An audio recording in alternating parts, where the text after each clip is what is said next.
อยู่กันบ่ม่วนพิษกันละห้องละแหงกลายเป็นสุขที่หวังไว้บ่ใจสักคำเผ็ดทุกไปเหียก็มีเหมือนกัน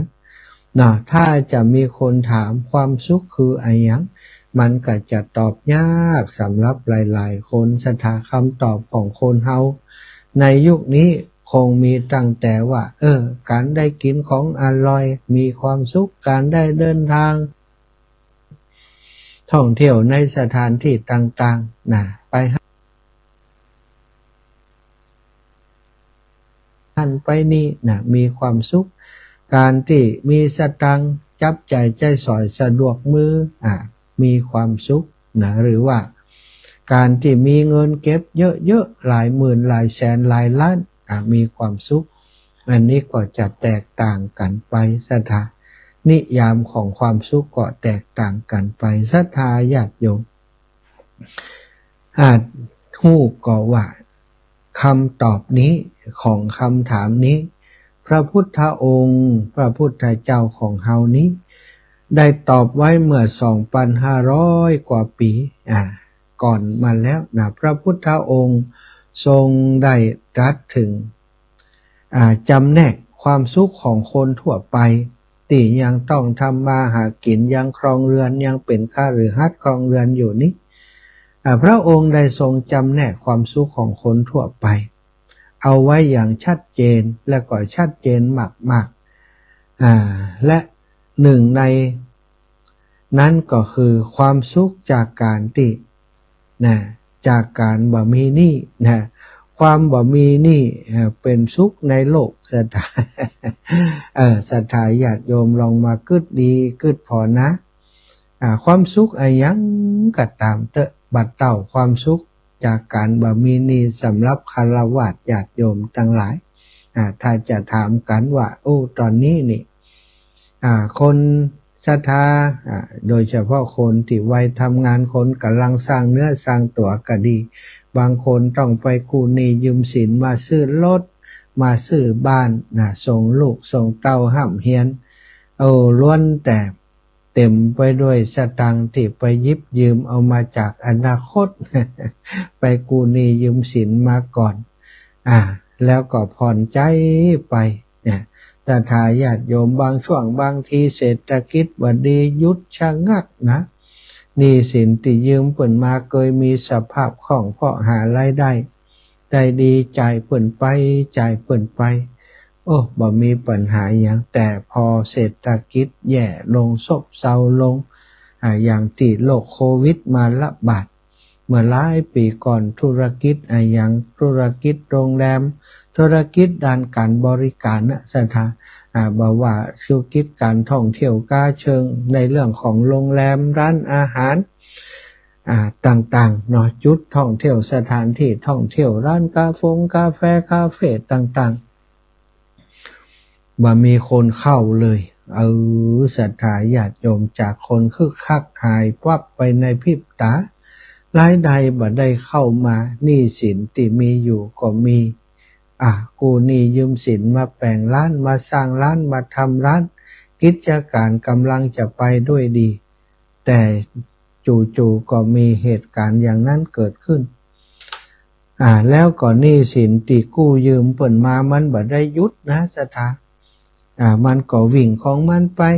เดือนสิ้นเดือนก็ต้องจ่ายสิ้นเดือนก็ต้องจ่ายบ่มีบ่ได้ไม่มีก็ต้องมีเนี่ย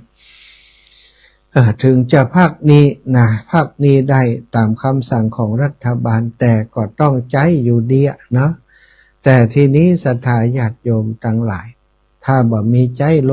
เป็นอย่างไรเปิ่นก็ต้องยึดล้านยึดลวงจะหันว่าในช่วงของที่ผ่านมาจะหันว่าห้างใหญ่ๆในประเทศของเฮาหลายห้างหลายที่หลายแห่งที่เชียงใหม่นี่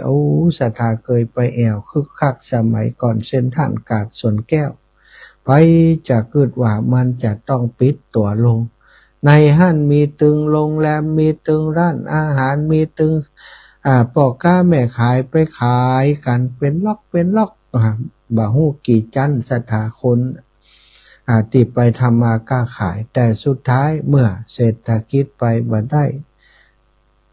เปิ่นปิดตัวลงคนตั้งหลายเหล่านั้นลกสถาคนที่เคยทำงานมีรายได้ต่อวันต่อเดือนต่อปีต่ออันต่ออีมีหนี้มีสินที่จะต้องใช้พอเกิดเหตุการณ์อย่างนั้นมาเปิ่นปิดตัวลงไปปัญหาเกิดขึ้นเลยทุกอกทุกใจหลายๆคนได้ทำร้ายตัวเองตัดช่องน้อยแต่พอตัวบ่สามารถจะอยู่สู้หนี้สินได้ก็มีเยอะเพราะฉะนั้นภัยก็ตามที่มีหนี้มีสินอยู่ความทุกข์ก็ตีตามเฮาเป็นเงาตามตัวเนาะสถาคนบ่มีหนี้นี่มันเบาสบายอาตมาก็ฮู้จักหลายคนอยู่โยมพ่อโยมแม่ที่เปิ่นสร้างเนื้อสร้างตัวโดยบ่มีหนี้สินเลยแล้วก็บ่ส่งเสริมให้ลูกหลานมีหนี้มีสินนี่แม้กระทั่งยืมตังของครอบครัวก็บ่ให้ยืม ฮื้อสร้างเนื้อสร้างตัวด้วยตัวเองพยายามเก็บออมเคยรู้จักอยู่เพิ่นบอกว่าการมีหนี้การเริ่มทำอย่างจากการมีหนี้นั้นมันทำให้คนนั้นทำงานบ่ค่อยรอดมันกึดนักสถาแต่ว่าในยุคสมัยนี้เปิ่นก็ส่งเสริมส่งเสริมให้กู้ส่งเสริมให้กู้ธนาคารต่างๆก็ธุรกิจต่างๆนี่ส่วนใหญ่ก็จะกู้ไปนักจะแปลงบ้านสักหลังหนึ่งนี่มีเงินเดือนเท่าใดฐานเงินเดือนเท่าใดสามารถจะกู้ตีเป็นตัวเลขเป็นราคาได้เท่าใดสามารถจะกู้ได้เท่าใดกู้สร้างบ้านกู้แปลงบ้านได้แต่สุดท้ายถ้าสมมุติว่าส่งบ่ได้โลเป็นอย่างไรบ้านก็จะเป็นของธนาคารถูกยึดไปอันนี้เป็นต้นคนปัจจุบันนี้จึงอยู่กับหนี้สินเป็นส่วนใหญ่จึงทำให้ชีวิตของคนปัจจุบันนี้กับคนในอดีตจะแตกต่างกันบัดเดี๋ยวนี้หนี้สินมันเอาง่ายบางทีนี่ศรัทธาคนติดหนี้เพราะโทรศัพท์นี่นะ มันมีแอปกู้เงินแอปอย่างต่างๆนี่มากมายกู้กันเอากันเอาในนี่แหละเอาแต่สุดท้ายบ่มีส่งเปิ่นบ่มีอย่างโดนยึดทรัพย์สินไปก็มีลองนึกภาพตามพอศรัทธาญาติโยมพระพุทธองค์ทรงตรัสไว้อย่างนี้บอกว่าการความสุขของคนทั่วไปที่ยังต้องทำมาหากินหนึ่งนั้นความสุขอย่างที่สำคัญที่สุดคือการบ่มีหนี้เป็นความสุขลองนึกภาพตามเหตุการณ์นี้เกิดขึ้นที่วัดเชตวันเมืองสาวัตถีบุคคลที่นั่งอยู่เบื้องหน้าพระพุทธเจ้าคือเศรษฐีใหญ่ของเมืองนั้นคือท่านอนาถปิณฑิกเศรษฐีมหาเศรษฐีผู้ทุ่มเงินมหาศาลสร้างวัดเชตวันขึ้นมาที่พระพุทธองค์ทรงประทับอยู่เมินที่สุดในอารามวิหารที่มีคนสร้างถวายพระพุทธเจ้าประทับอยู่ที่พระวิหารเชตวันถึง25 พรรษา45 ปีที่ทรงประกาศศาสนานี่อยู่ที่วัดเชตวัน25 พรรษาก็ถือว่าเยอะที่สุดแหละเนาะที่จำพรรษาอยู่ศรัทธาญาติโยมในเบื้องพระพักตร์หน้าพระพักตร์ของพระพุทธเจ้าเบื้องหน้าของพระองค์นั้นมีมหาเศรษฐีใหญ่นั่งอยู่ถ้าเราอาจจะคิดว่าเวลาพระพุทธเจ้าจะคุยกับมหาเศรษฐีพระองค์จะสอนคือเขามองข้ามเรื่องเงินเรื่องทองหรือสอนคือละทิ้งทรัพย์สมบัติไปเลยหลายคนอาจจะเพิ่นจะสอนในอย่างกันก้ายเนาะแต่นั่นคือความเข้าใจผิดซะท่าตรงนี้ที่น่าสนใจก็คือในพระไตรปิฎกระบุชัดเจนว่าพระพุทธเจ้านั้นพระองค์บ่ทรงปฏิเสธความสุขทางโลกของคฤหัสถ์คนทั่วไปที่ยังครองเรือนอยู่แม้แต่น้อยตรงกันข้ามพระองค์กับตรัสสอนอนาถปิณฑิกเศรษฐีโดยจำแนกความสุขของคนที่ยังต้องใช้ชีวิตต่างโลกไว้4 ระดับด้วยกันซึ่งพอเราได้ศึกษาดูมันก็ตรงกับชีวิตของคนทำงานในยุคปัจจุบันนี้เป๊ะเลยแหละสถาพระองค์จำแนกความสุขไว้ อยู่สี่อย่างนะสี่อย่างความสุขของคฤหัสถ์หนึ่งความสุขจากการมีทรัพย์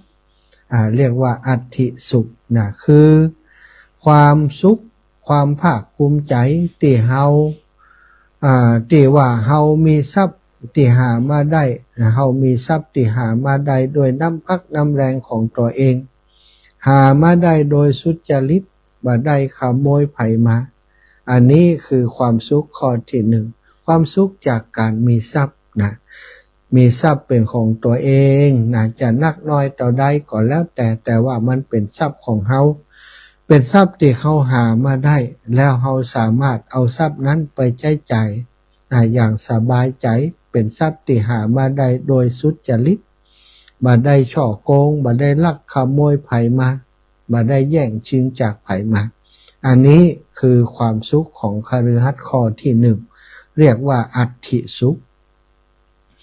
ความสุขของคฤหัสถ์ข้อที่สองเมื่อมีทรัพย์แล้วก็มีสามารถใช้จ่ายทรัพย์ใช้จ่ายทรัพย์นั้นอย่างสบายใจเรียกว่าโภคสุขความสุขจากการได้ใช้จ่ายทรัพย์ที่หามาได้อย่างสบายใจคือการได้เอาเงินที่หามานั้นไปเลี้ยงดูตัวเองนะไปสร้างครอบครัวเลี้ยงดูครอบครัวคนที่เฮารักเฮาฮักให้มีความสุขและได้แบ่งปันความสุขนั้นแบ่งปันทรัพย์นั้นทำประโยชน์เพื่อผู้อื่นตัวเองนี่อย่างท่านอนาถบิณฑิกเศรษฐีเป็นผู้ที่มีทรัพย์ใจทรัพย์ในการเลี้ยงดูตัวเองเลี้ยงดูครอบครัวให้มีความสุขแล้วท่านก็ได้เอาทรัพย์ส่วนหนึ่งมาสร้างวัดที่ชื่อว่าพระเชตวันมหาวิหารคือกับพระพุทธเจ้าได้ทรงประทับอันนี้ท่านก็มีความสุขจากการบริโภคทรัพย์บางคนศรัทธามีทรัพย์หาทรัพย์มาได้แต่บ่มีความสุขในการบริโภคทรัพย์ก็คือขี้จิขี้ทีบ่กล้าใช้ทรัพย์นั้นกลัวมันจะเสี่ยงกลัวมันจะหมดไปนะอย่างเศรษฐีที่ขี้จิกันเนาะอย่างเศรษฐีขี้จิคนหนึ่งที่มีทรัพย์ถึง80 โกฏแต่บอกกล้าใช้จ่ายศรัทธาเสื้อผ้าอาภรณ์ที่นุ่งที่ทรงของตัวเองก็ดีของภรรยาของลูกๆนี่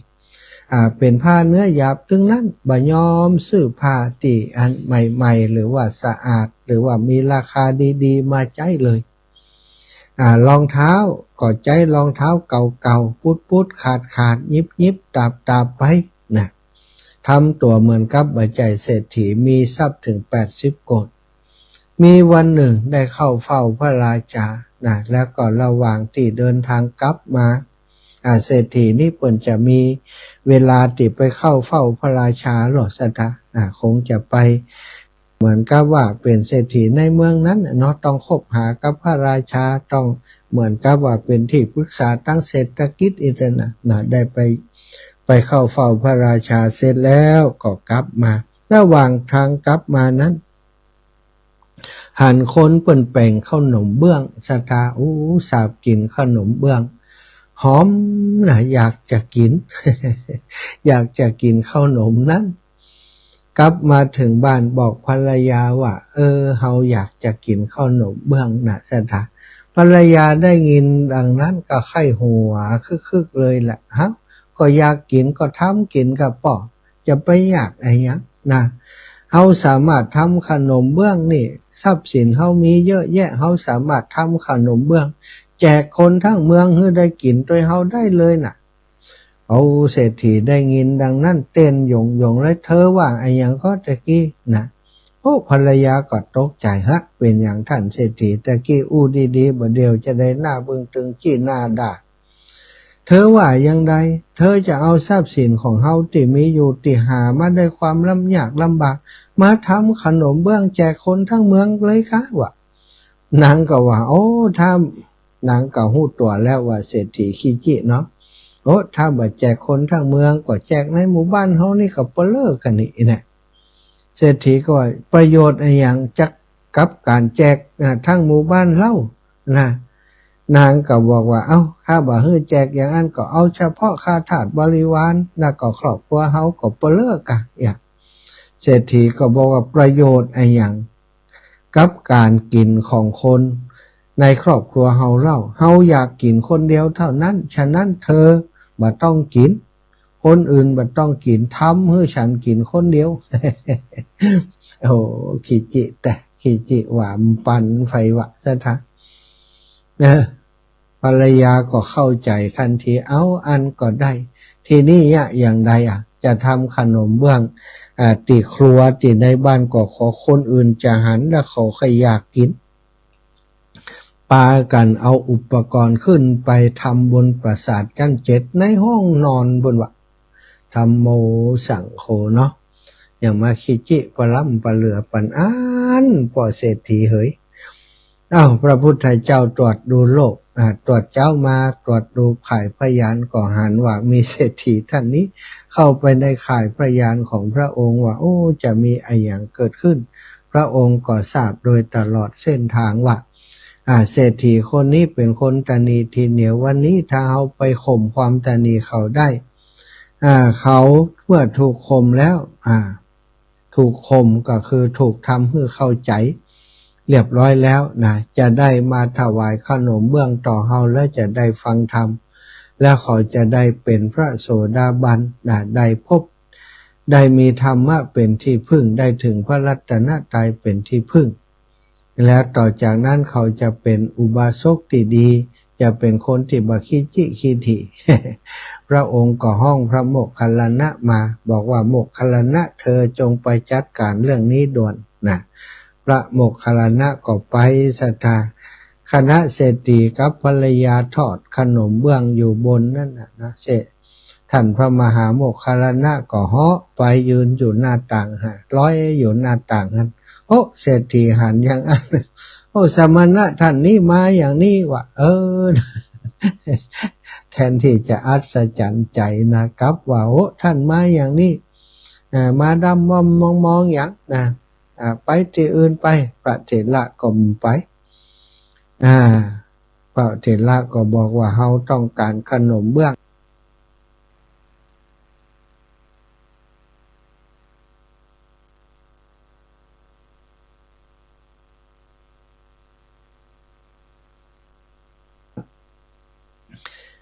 เศรษฐีจังเนี่ยอย่างใดนะภรรยาเศรษฐีก็เอาขนมเบื้องถวายพระเถระตักถวายปรากฏว่าขนมเบื้องนี้มันติดกันเป็นแผ่นศรัทธาจะเอาหื้อน้อยเดียวมันได้มันติดกันเป็นแผ่นไปหมดก็ใจวิธีต่างๆข่มเศรษฐีจนสุดท้ายศรัทธาญาติโยม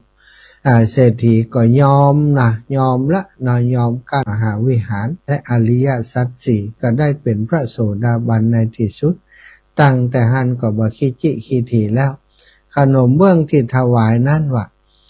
ถวายพระพุทธเจ้าตักถวายตัวใดก็หมดว่าศรัทธาขนมเบื้องน้อยเดียวตักถวายพระพุทธเจ้าและเราพระสงฆ์เป็นปันรูปบ่หมดบ่เสี่ยงเศรษฐีก็เกิดปิติใจไงพอปิติใจพระพุทธเจ้าก็แสดงธรรมให้ฟังการศีลเนกขัมมะโทษของกามคุณของการบวชแล้วก็ตัดอริยสัจสี่เพิ่นก็ได้เป็นพระอริยบุคคลเนี่ยมีทรัพย์นักแต่บ่ฮู้จักการใจทรัพย์ก็บ่มีความสุขเมื่อมีทรัพย์มากหาทรัพย์มาได้ฮู้จักบริโภคทรัพย์บริโภคทรัพย์ในที่นี้ก็บ่ได้หมายความว่าใจสรุ่ยสุร่ายนะใจให้มันพอดีในการเลี้ยงดูตัวเองเลี้ยงดูครอบครัวเลี้ยงดูบุคคลอันเป็นที่รักต่างๆพ่อแม่อุปถากอุปถัมภ์ตลอดถึงทำบุญแบ่งปันแก่ผู้อื่นตามควรข้อที่3สุขจากการบ่เป็นหนี้อยู่ที่ข้อ3นี่ซะนะอันแรกสุขจากการมีทรัพย์2สุขจากการบริโภคทรัพย์3สุขจากการบ่มีหนี้บริโภคทรัพย์ แล้วก็ต้องบ่มีหนี้ตัวมีทรัพย์แล้วต้องบ่มีหนี้โหก็มีสตังค์เห็นแล้วมันไปเป็นหนี้อย่างอาจารย์ก็ถูกต้องเนาะแต่บางคนก็บ่แน่นะศรัทธาขนาดมีตังค์ยังไปกู้หนี้ยืมสินอยู่ก็มีนะคนฮักหนี้ก็มีบางคนมีตังค์บ่ยอมใจหนี้ก็มีนะฮักหนี้ก็อยู่กับเฮานะปวดหัวอยู่หั่นแหละเนาะถ้าตราบใดที่เฮาบ่สะสางหนี้สินออกไปจากตัวเฮาความทุกข์มันก็ติดตามเป็นเงาตามตัวอยู่อย่างนั้นความสุขจากการไม่มีหนี้นะคือความสุขที่โล่งโปร่งสบายใจที่รู้ว่าตัวเองบ่ต้องติดข้างไผบ่มีภาระผูกพันทางการเงินที่ต้องหวาดระแวงอันนี้พระพุทธองค์ทรงชี้ให้เฮาหันว่าถ้าต้องการมีความสุขในการครองเรือนสิ่งเหล่านี้สำคัญที่สุดนะหาเงินมาได้จ่ายเงินเป็นแล้วก็ต้องบ่ให้มีหนี้มีสินก็คือต้องระมัดระวังในการใช้การจ่ายบ่อันนี้ก็จะมีหนี้มีสินแล้วก็จะมีความทุกข์มาหาเฮาเนาะแล้วก็ข้อที่4ความสุขเกิดจากการประพฤติที่บ่มีโทษอันนี้สำคัญที่สุดศรัทธาญาติโยมสุขจากการประพฤติบ่มีโทษเรียกว่าอนวัชชสุขคือความสุขจากการใช้ชีวิตแบบบ่ต้องหวาดระแวงหน้าหลังบ่ทำร้ายไผบ่ทุจริตคดโกงไผไว้บ่เป็นความสุขทางใจที่ใสสะอาดเรียกว่าอนวัชชสุขนะความสุขจากการประพฤติไม่เป็นโทษประพฤติไม่เป็นโทษนี่ก็คือเป็นผู้ที่มีศีลบริสุทธิ์ศรัทธาศีล5นี่ประพฤติบ่มีโทษนี่ถ้าเฮาบ่รังแกเขาบ่เบียดเบียนไผบ่รังแกไผนะก็คนอื่นก็บ่รังแกเฮาเหมือนกันนะเฮาบ่ลักของไผเนี่ยเฮาก็บ่ต้องเดือดร้อนจากการที่เจ้าทุกข์เจ้าทรัพย์จะมาทำร้ายเฮาบ่ไปเบียดเบียนลูกเมียของไผน่ะเปิ้นก็บ่มาเบียดเบียนเฮาแล้วก็เฮาบ่พูดคำหยาบพูดปดมดเท็จกับไผเฮาก็บ่ต้องไประวังแล้วนะว่าคนจะมาโจทย์มาจันเฮาบ่ดื่มสุราเมลัยอันเป็นอนวัชชะที่สำคัญที่สุดนะทำให้มีปัญหาต่างๆคนอื่นต่างหลายก็เคารพนับถือในความที่เฮาเป็นคนดีบ่เมาบ่หยังต่างๆบ่ทำร้ายไผจะเป็นความสุขที่ใสสะอาดในบรรดาความสุขของฆราวาสทั้ง4อย่างจะถา3อย่างเบื้องต้นนั้นยังบ่เต้าอย่างสุดท้ายอันที่4ความสุขบ่มีหนี้นะเป็นความสุขที่ถือว่าเป็นความสุขในโลกยังบ่เต้าความสุขจากการประพฤติบ่มีโทษอนวัชชสุขสถาคือความสุขจากการใช้ชีวิตที่บ่ต้องเบียดเบียนไผบ่ต้องล้ำแก้ไผบ่ต้องทุจริตกับไผอันนี้คือความสุขที่ยิ่งใหญ่สำหรับทุกคนฉะนั้นถ้าเฮาท่านเจ้าทั้งหลายปรารถนาความสุขในการครองเรือนในการเป็นฆฤหัสถ์1ก็ต้องรู้จักการหาทรัพย์มาใช้จ่ายในครอบครัวอัตถิสุขข้อที่2ก็ต้องใช้จ่ายทรัพย์เป็นโภคสุขข้อที่3จะต้องบ่ให้ตัวนี้เองมีหนี้สินพลุงพลังมีหนี้สินก็หีบใจหีบชำระเสียตั้งใจชำระให้มันหมดเสียแล้วก็บ่ต้องบ่ก่อหนี้ใหม่แล้วสุดท้ายสำคัญที่สุดที่ต้องปฏิบัติอนวัชชสุขคือบ่ประกอบการงานที่เป็นโทษทั้งหลายความสุขก็จะเกิดขึ้นกับหมู่เฮาถึงตรงนี้ศรัทธาอีพ่ออีแม่ทั้งหลายเนาะทุกคนในเมื่อเฮาอยู่ในพุทธศาสนาฟังคำสอนของพระพุทธเจ้าก็ต้องนำสิ่งเหล่านี้ไปคุ้นคิดไปพิจารณานำไปปฏิบัติเป็นหลักในการดำเนินชีวิตของเฮาในปัจจุบันหลายครั้งที่เฮาทุ่มเททำงานหนักศรัทธาแต่ว่าระหว่างทำงานหนักนั้นก็สร้างหนี้สินไปโดยก็เลยทำให้เป็นคนที่มีความสุขบ่สมบูรณ์สักทีมีภาระตั้งหนี้ตั้งสินปวดหัวอยู่ตลอดเวลา ถ้ามองผ่านหลักธรรมข้อนี้เราอาจจะมาพิจารณากับชีวิตปัจจุบันหลายครั้งที่เราทุ่มเทเวลาแรงกายทั้งชีวิตถือกับความสุขข้อที่หนึ่งข้อที่สองคือหาเงินได้เยอะๆใช้จ่ายซื้อความสุขให้เต็มที่แต่ถ้าการใช้จ่ายนั้นทำให้เราต้องสูญเสียความสุขข้อที่สามกลายเป็นหนี้สินรุงรังความสุขชั่วคราวที่ได้ของมาก็อาจจะกลายเป็นความเครียดติดกัดกินใจของเฮาทุกสิ้นเดือน แต่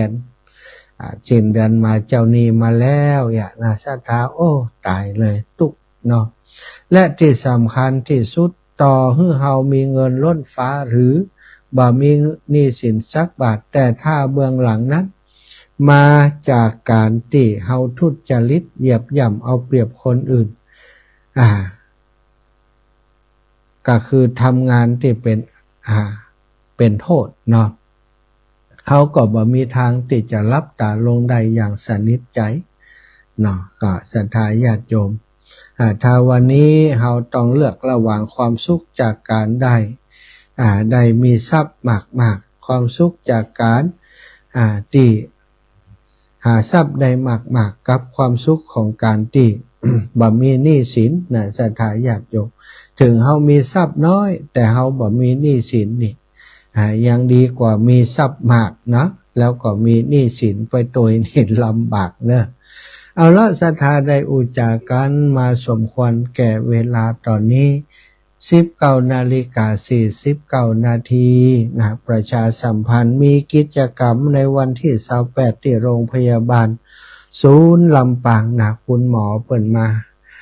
ขอท่านอาจารย์ใหญ่ว่าโอ้อาจารย์ตังวัดบรรพตสถิตมีสถานีวิทยุมีญาติโยมฟังรายการเยอะอยากจะขอท่านอาจารย์ได้สนับสนุนกิจกรรมที่โรงพยาบาลจะมีโรงทานที่โรงพยาบาลในวันที่28อาจารย์ก็แจ้งมาที่มหาสมชาตินะว่าทางโรงพยาบาลขอโรงทานมาเนอะก็เลยจะต้องเอาโรงทานไปช่วยเปิดในวันที่28จะเป็นโรงทานข้าวพัดไข่ข้าวพัดหมูใส่ไข่เนอะสุดท้ายไปจะร่วมด้วยครับอาตมา100กล่องเนาะก็กล่องหนึ่งก็ตกประมาณ20 บาทนะกล่องหนึ่งก็ตกประมาณ20 บาทไปจะเป็นเจ้าภาพด้วยกันสามารถแจ้งมาที่อาตมาได้แล้วก็อีกอย่างหนึ่งก็วันที่19ภัยจะเป็นเจ้าภาพโรงทานก๋วยเตี๋ยวกาไก่ในงานตั้งธรรมหลวงที่วัดบรรพตสถิตก็เรียนเชิญเจริญพรแจ้งมาได้หรือว่าจะมาหอมเอาวันที่มาฟังธรรมมหาจักรก็ได้เนอะศรัทธานี่ก็บอกบุญกับศรัทธาอีพ่ออีแม่ได้มีโอกาสสร้างกองบุญกองกุศลด้วยกันบางครั้งบางทีบุญนี่มันก็มาตั้งอากาศเนาะ อาตมาทำโรงทานแต่ละครั้งนี่ศรัทธาบางทีคิดว่าต้องจกถุงหย่ำคนเดียวแต่ว่าพอถึงเวลาก็ศรัทธาก็สนับสนุนจ่วยหั่นน้อยจ่วยนี่น้อยนะกุ้มไปนะบางถ้าจะขาดก็ขาดแถมบันนักเนาะอันนี้ก็ถือว่าเป็นสายบุญร่วมกุศลกันสำหรับคนที่ให้หอมเป็นเจ้าภาพการเทศตั้งธรรมหลวงมานะอาตมาขออนุญาตประกาศวันอื่นเจริญพร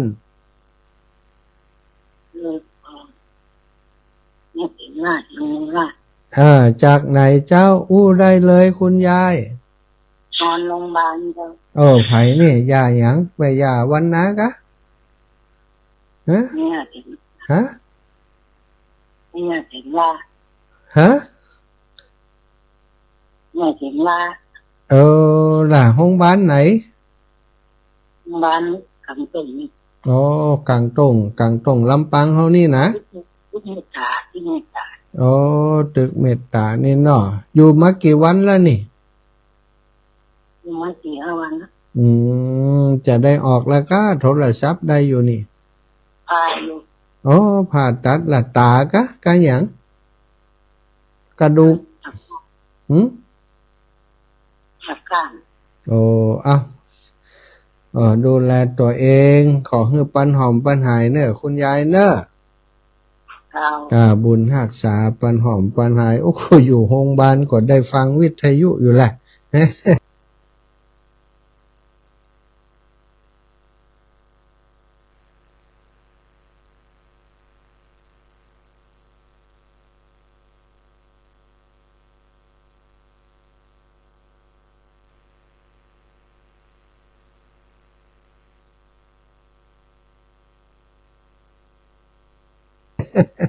จัดไล่เลยเนี่ยฮะ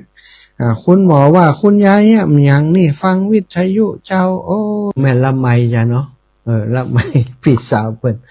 อาตมาจดไว้แต่ว่าอยู่ที่ห้องเนาะสถานอันนี้อาตมาจัดรายการที่ห้องส่งก็เลยที่อยู่ที่ห้องนั้นกับอันรายชื่อที่เปิ่นห้องมันอยู่ที่ห้องเนาะอีกส่วนหนึ่งอยู่นี่ก็มีไผนี่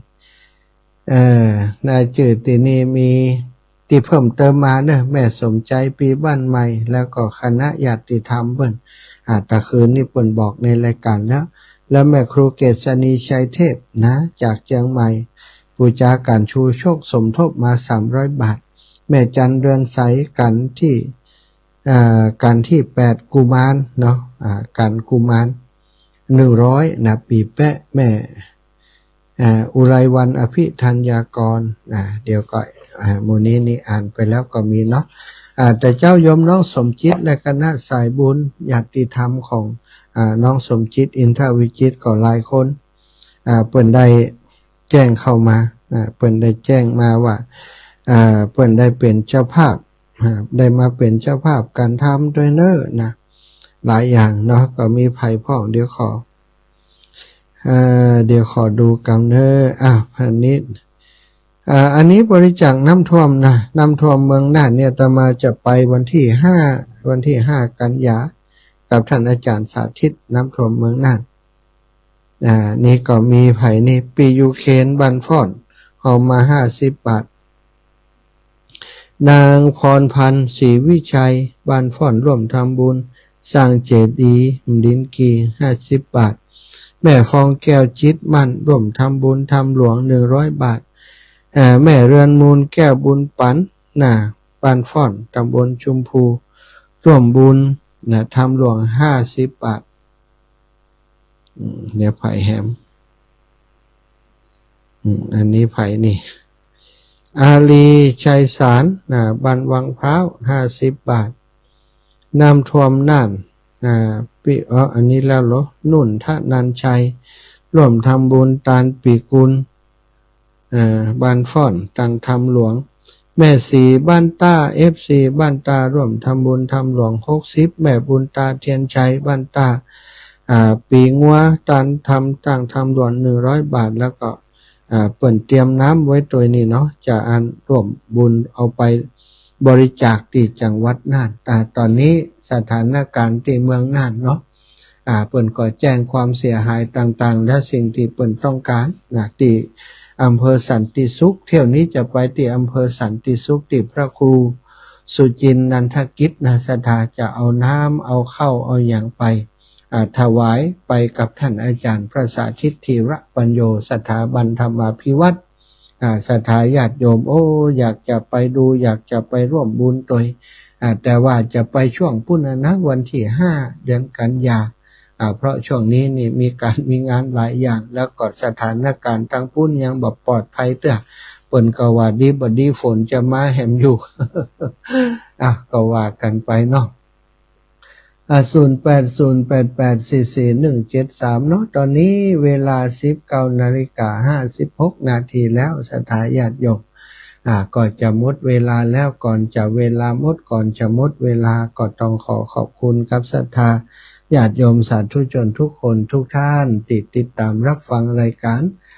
สารธรรมยามค่ำตังสถานีวิทยุวัดบรรพตสถิตของเฮาที่นี่ในคลื่นความถี่106.50 เมกะเฮิรตซ์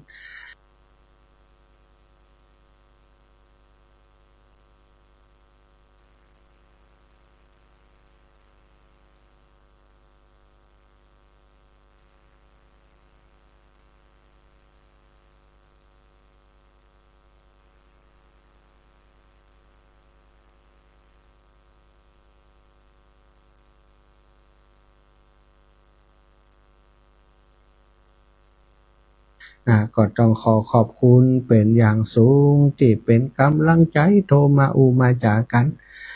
ฟังแล้วบัดโทรแม่สุกแก้ว100สาธุจ้าไปฉาเด้อสมบูรณ์โดยเจ้าอีแม่เราจัดดูเจ้าแม่สุกแก้วนี่เป็นกำลังใจทุกวันแม่น้อมสุภาวงศ์เจริญปอนเจ้าจัดทุกเจ้าชัดเจนดีเนาะทั้งพูดน่ะเจ้าชัดเจนดีความสุขกับลูกกับหลานกับม่วนเนาะอันนี้ก็ดีเหมือนกันความสุขกับลูกกับหลานเนาะเลี้ยงใหญ่แล้วลูกหลานดูแลขึ้นก็มีความสุขก็ลูกหลานกับก็ดีแล้วฟังถ้อยฟังกรรมแล้วดีละเจ้าเป็นนี่กับเขาก็มาดูแลเนาะ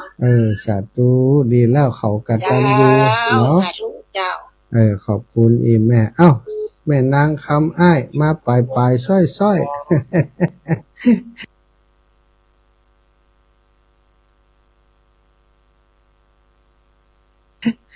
จะจบพอดีแล้วนี่ฮะอย่าเดินจะมาแต่เป็นนี่มันจะมาได้เอาส่งมาเลยเอากล้องสายไฟฟ้ามาเลยแม่เป็นนี่มันจะเงินมากแกมาแต่ผมเดียวแหละไปกะเดี๋ยวรองานหลวงปู่ก่อนกะวันที่ปุ่นยาวันที่13ปุ่นน่ะที่13เดือนหน้านี่ใช่บัดแน่อาจจะมีโอกาสมีธุระอย่างไปทางปุ่นก่อนก็จะไปวันที่13นี่จะไปดอยนางแก้วแม่ก็ได้แหมไหมใครอยากตัวแหมมากะได้กะไปว่ากันเนาะจ้าอันเก่าก็มีห้านะไม่ยังมีเดียวหมดเวลาแล้วนะครับอยากก่อนเจ้า